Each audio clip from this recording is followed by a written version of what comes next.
MotorWeek is made possible by Auto Value and Bumper to Bumper and TireRack.com. One of the first skills I learned in my dad's shop was how to apply body filler.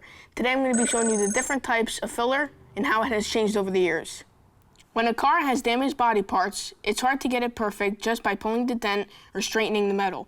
So filler is used to level up any low spots and smooth out the surface before the part is repainted.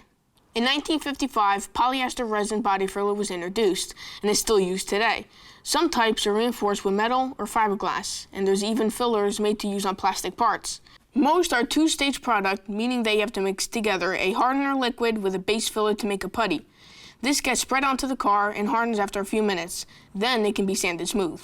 Body filler sometimes has a bad reputation for being shoddy workmanship, but that's from lazy people who used to cut corners. Fillers are only meant to be a 1/4 inch or less deep, just to level the surface, not to fill a huge dent.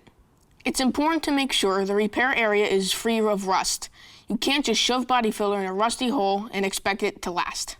Back in the old days, hot lead or lead mixed with tin was the only way to go to repair metal. This is my favorite method because I fix so many classic car projects, and for me, nothing's better than fixing metal with metal. Lead has a low melting point, it's very strong, and is great for fixing body seams and welded joints. But not many shops use this technique anymore because it can be time-consuming, and the fumes and dust could be very dangerous to your skin, eyes, and lungs. Plastic body fillers are quicker, cheaper, and easier to work with than lead, but it doesn't hold up to heat as well, and can crack over time. More recently, a UV-cured filler has been developed. These use a special light to help the filler cure or dry completely. This could get the job done faster, but you have to be very careful to use the light for the required time, or else you may have adhesion problems. Well, you gotta make sure your UV light's completely charged, otherwise the speediness of your repair is lost. If you have any questions or comments, reach out to us here at MotorWeek.